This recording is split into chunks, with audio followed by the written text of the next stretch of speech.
The hall shimmered with crystal chandeliers, scattering light across polished marble floors, the scent of roses mixed with soft perfume, floating in the air like a memory I couldn't shake. I sat at the edge of my chair, hands twisting in my lap, feeling small in a sea of perfectly dressed guests. Tonight was my sister's wedding rehearsal, meant to be joyful, but my chest felt tight, like a fist pressed against it. 3 years. 3 years of silence from my father. 3 years of pretending that his absence didn't leave a hole in my chest. And tonight, surrounded by hundreds of eyes, he was about to remind me why. Mark Carter, my father, rose from his chair, tailored tuxedo, perfect posture, commanding presence. Every step he took across the room seemed calculated to dominate. The smile on his face didn't reach his eyes. It was a tool, polished and sharp. "Ladies and gentlemen," he began, his voice echoing, "tonight is about love, family, and legacy." Applause rippled through the hall.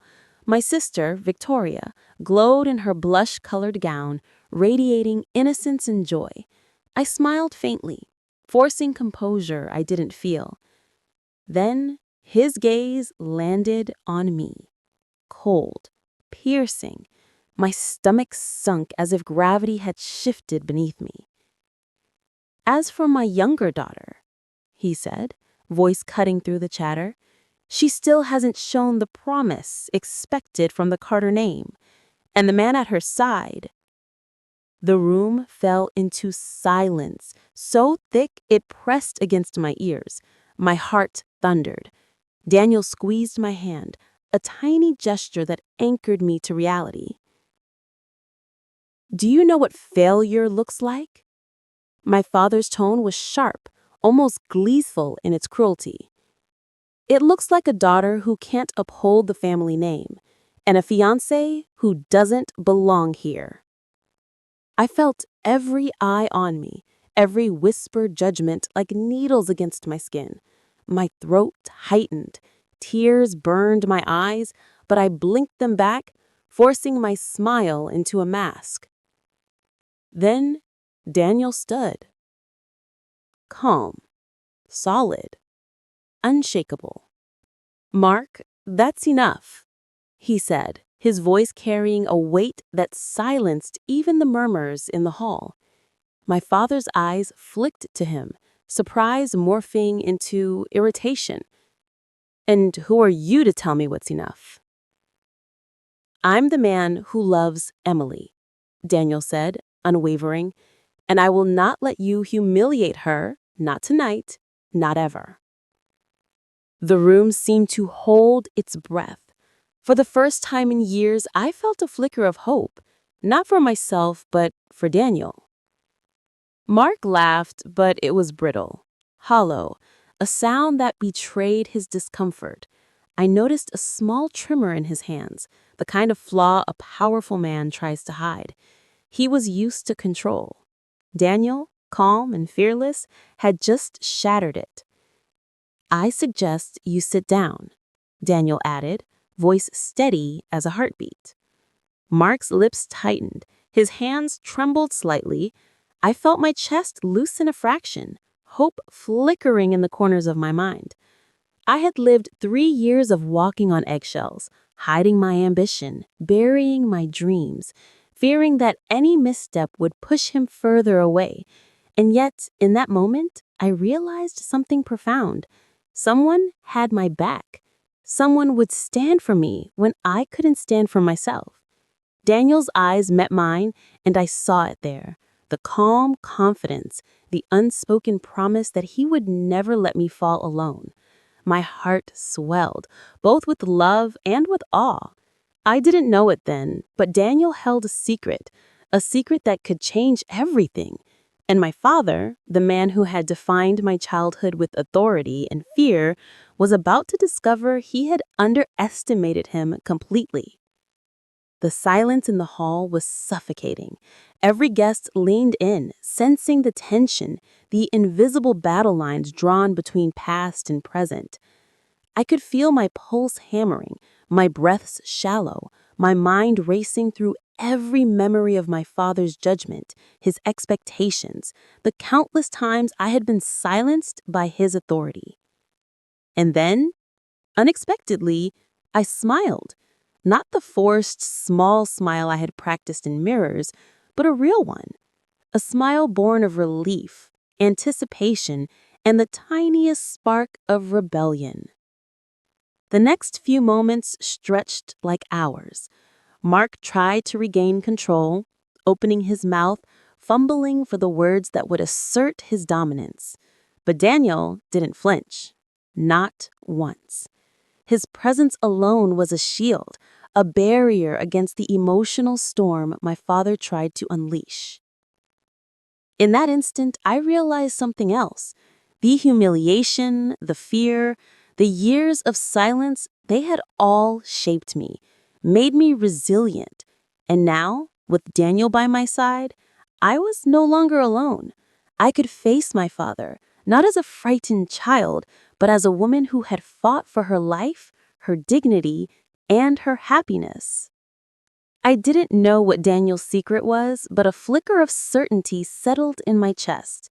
Whatever came next, whatever storm awaited, we would face it together. And my father, the man who had defined my childhood with authority and fear, would see that I was no longer powerless. The chandeliers glittered, the roses swayed slightly in the soft air, and the whispers of the guests faded into background noise. For the first time in years, I felt a sense of clarity, of purpose. This wasn't just a rehearsal dinner. It was a battlefield, and Daniel and I were ready. The room had settled after the tension, but my pulse still raced.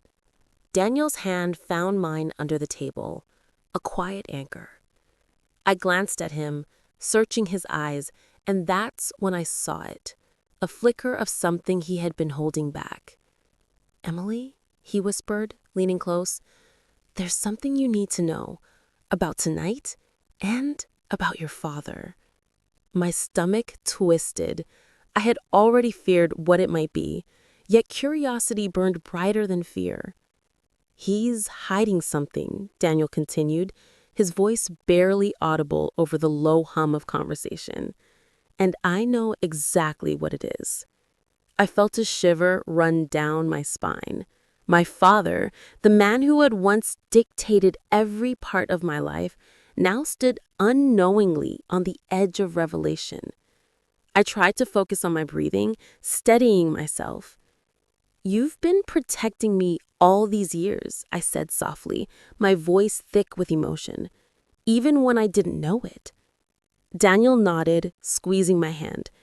"I promised myself I would never let him hurt you again, not like before. And tonight, you'll see why."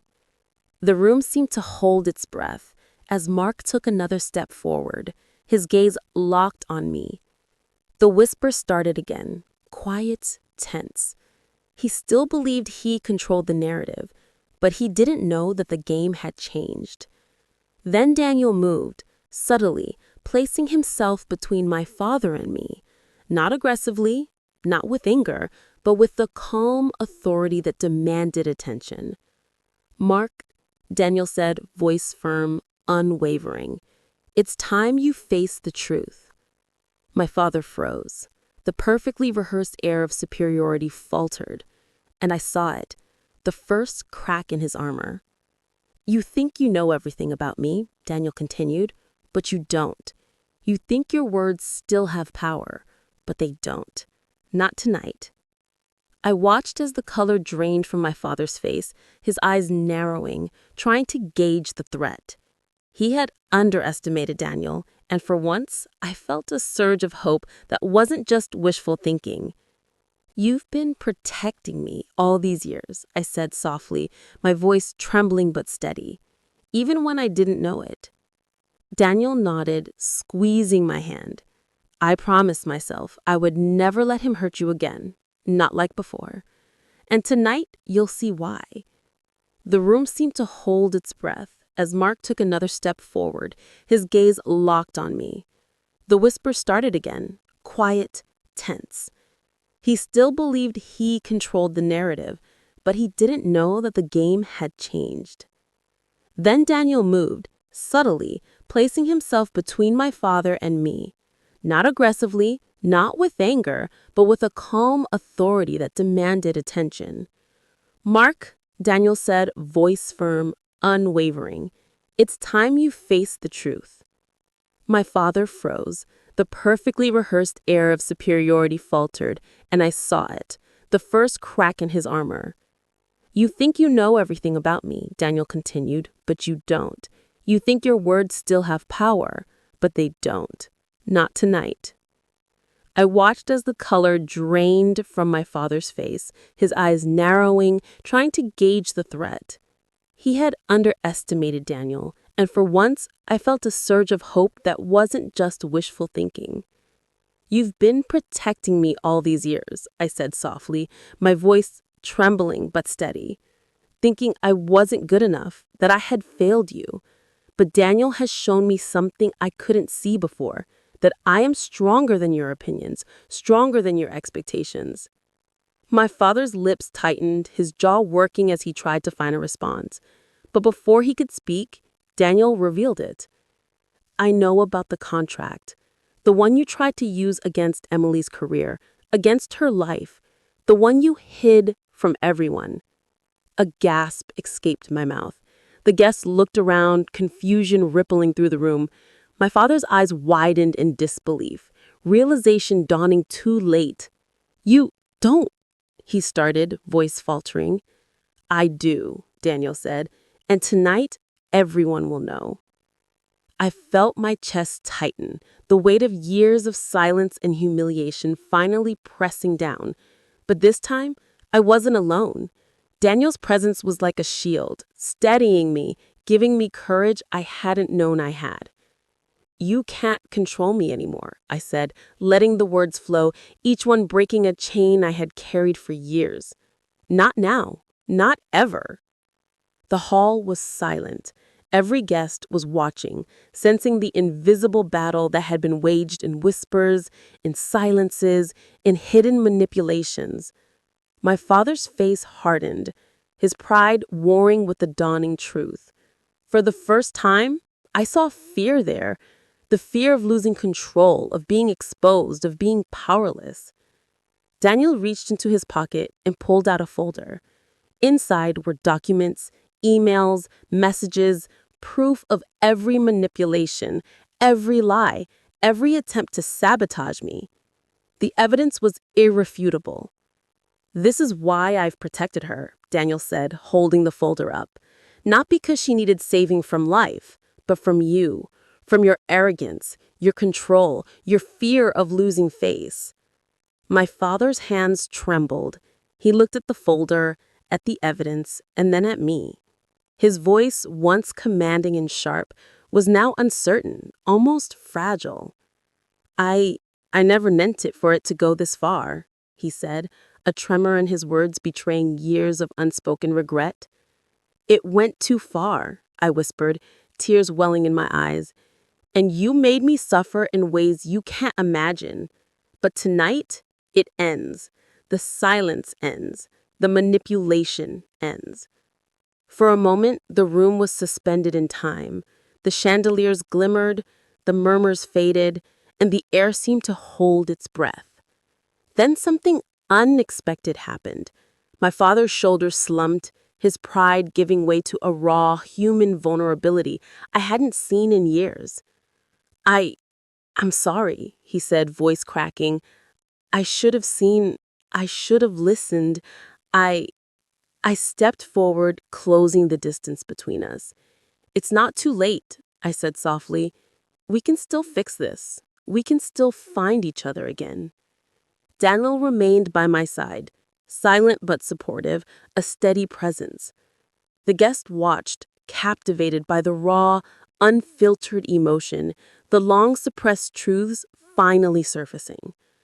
My father lowered his head, tears escaping silently, and in that moment, I realized something profound, that even the deepest wounds could heal, that even the longest silences could be broken, and that love, real, unshakable love was stronger than pride, stronger than fear, and stronger than years of pain. The chandelier sparkled one last time as the guests began to clap softly, unsure, tentative, but witnessing a moment of true humanity, a family finding its way back from the shadows. I looked at Daniel, gratitude and love overflowing. Without him, I wouldn't have found my voice. Without him, the truth might have remained hidden and the silence unbroken. Tonight wasn't just a wedding rehearsal anymore. It was a resurrection, a chance to reclaim what had been lost, to speak what had been silenced, and to love without fear again.